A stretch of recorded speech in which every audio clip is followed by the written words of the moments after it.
Okay, so this is section 13.5, an example.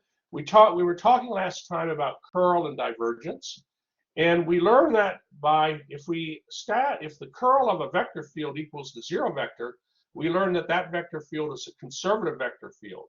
And so if we wanted to find the work that that vector field does in moving a particle along some path in the field, you can use the fundamental theorem of line integrals to compute that work. Now we have a problem, and you have a problem. There's a problem like this in the homework for section 13.5, where they give you a picture of a vector field and they're asking questions. So let me give you a moment to copy this example down. The picture too. Notice class, I'll just mention while I'm at it, that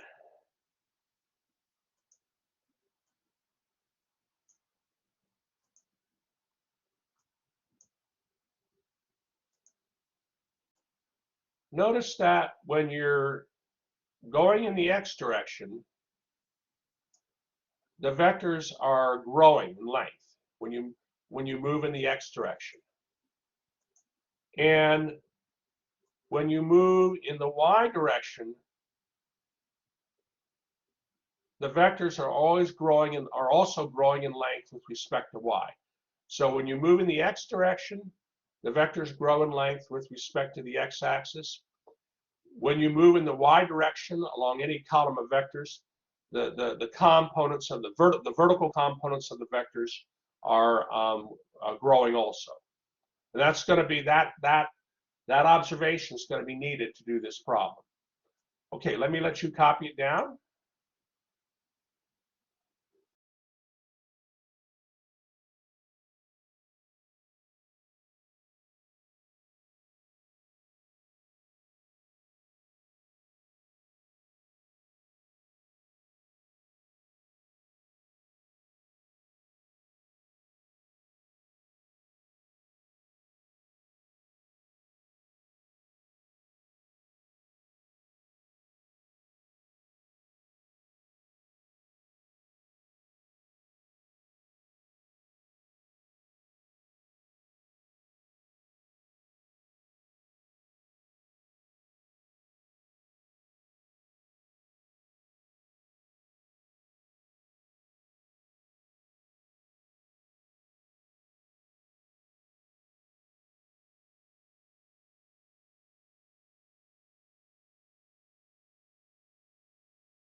Okay, so let's see here what so this exercise is designed to give you an intuitive feel for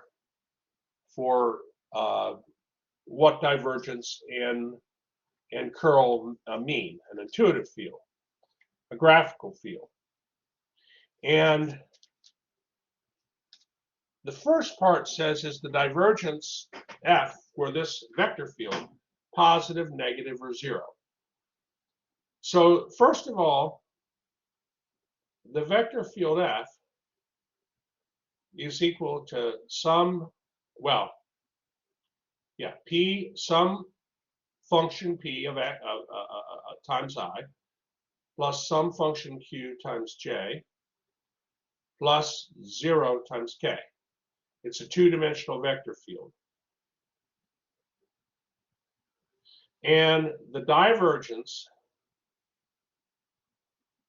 of the vector field, let's write that definition down. That is the sum of rates. Okay, so if we look in section 13.5,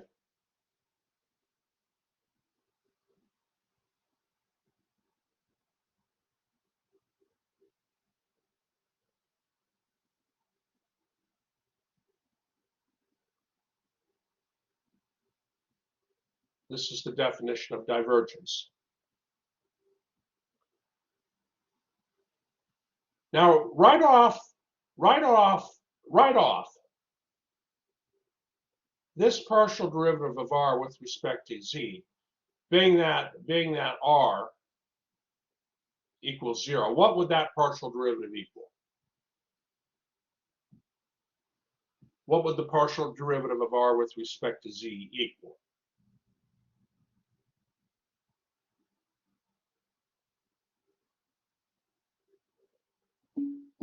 Right. That's right, Ashish. That's right, Norina. 0.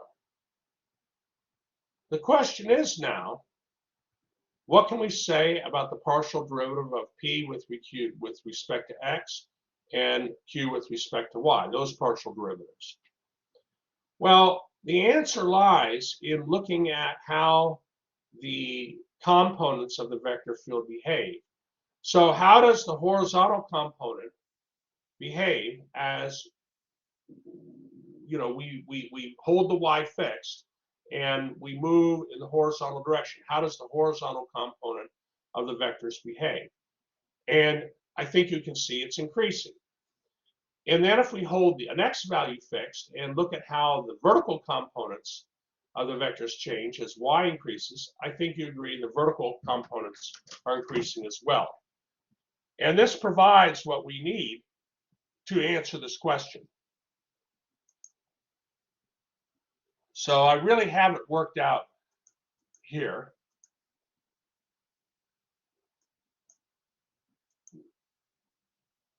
I just took one line of vectors, but it could be any line of vectors in the x direction, holding the y fixed.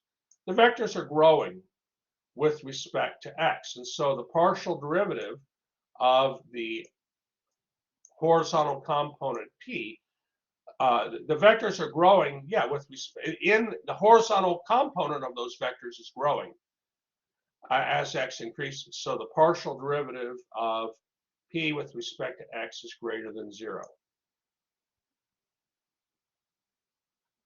Now we'll note also that q, which is the vertical component of the vectors, it would give the vertical component, that doesn't change with x.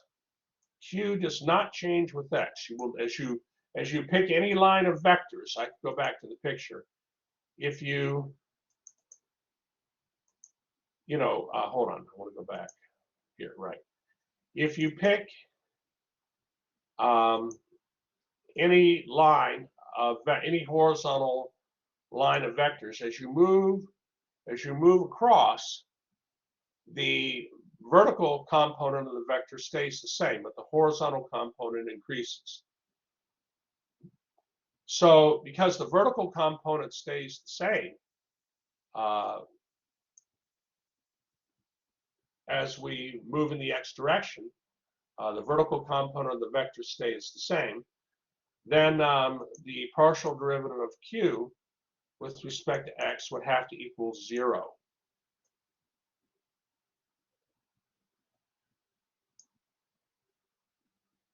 Okay, so if we can figure out, if we can learn something about these partial derivatives of p, q, and r with respect to x, and then the partial derivatives of p, q, and r with respect to y, we can solve this problem.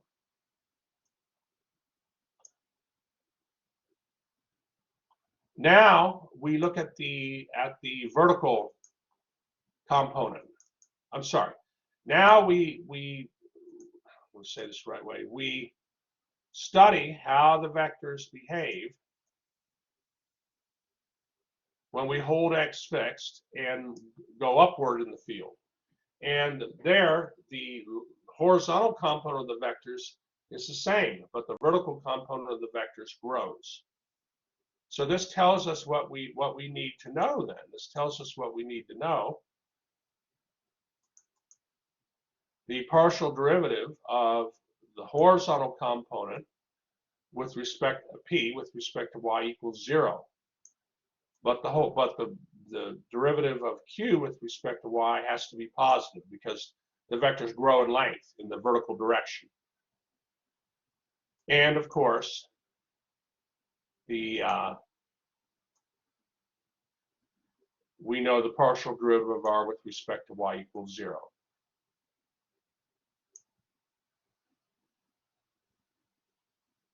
And incidentally, p and q don't vary in the z direction, right? They don't vary in the z direction because the vectors in the picture are two-dimensional vectors, not three-dimensional vectors. So the partial derivatives of p, q, and r with, well, partial derivative of p, q, and r with respect to z would all equal 0. Please let me know if you have any questions on this. Please let me know.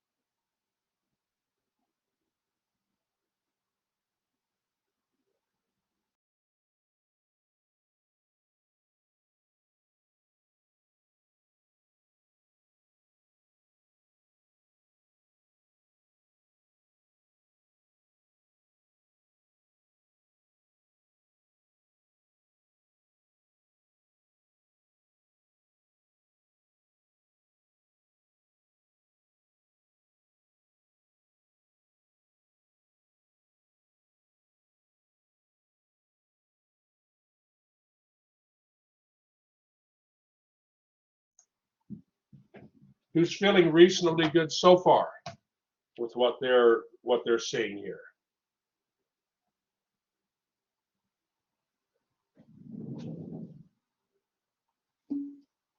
Okay, Christopher is good. And Arian, good. And Norina.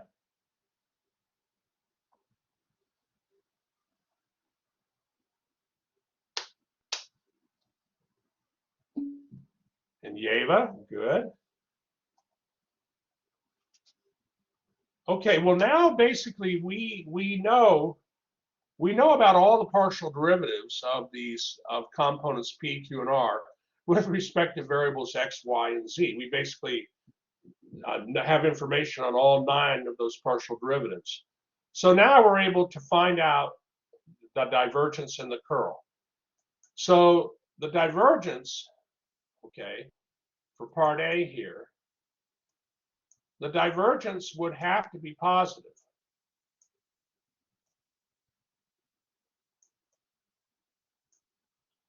Because the partial derivative of p with respect to x is positive, and the partial derivative of q with respect to y is positive.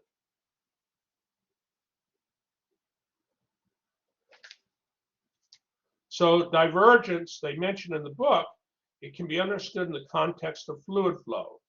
That if the vector field is velocity of fluid or gas, then the divergence represents the net rate of change with respect to time of the mass of the fluid flowing from a point per unit volume. But basically, if we look at the graph here, and I think I can probably clear that annotation. As you move, further away from the origin, the vectors are growing. So divergence is positive.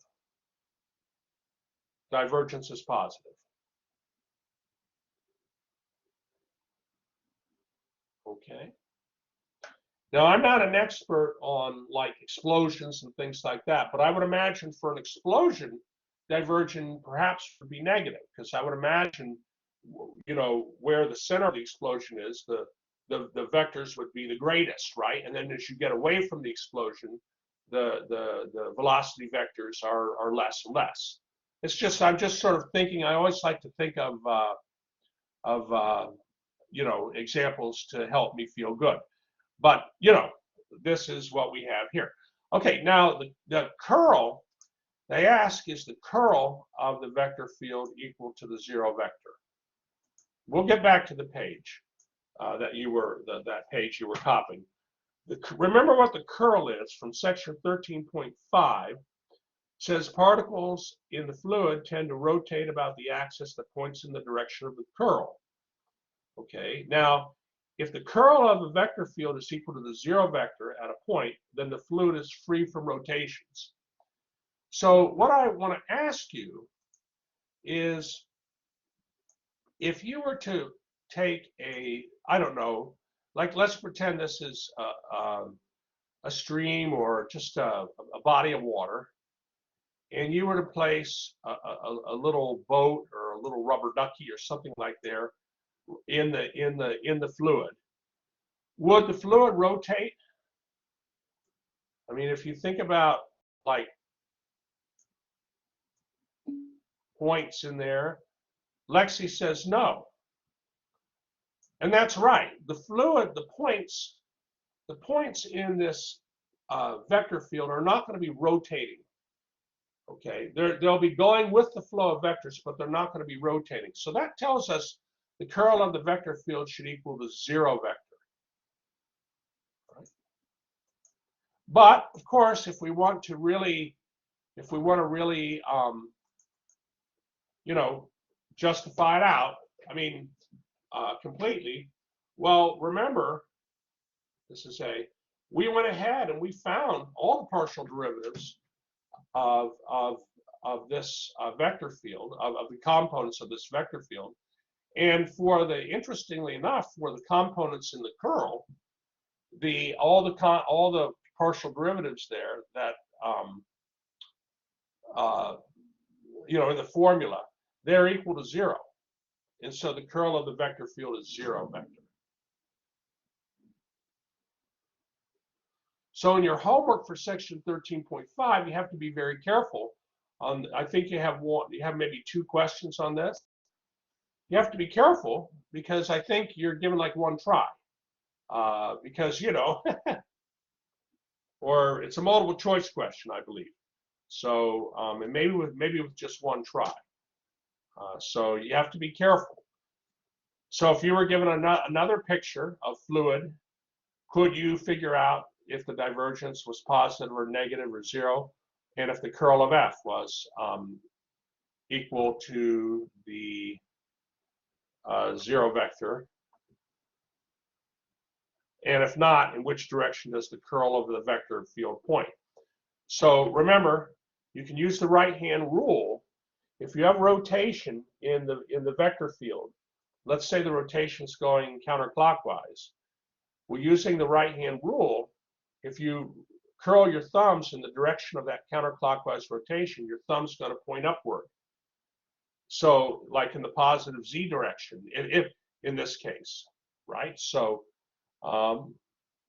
just think about that. That's a little hint, because probably not all the problems are going to have a curl equaling zero, right? The zero vector. Please let me know if you have any questions.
Okay. Are we good with this one? Give me a thumbs up if you're feeling good.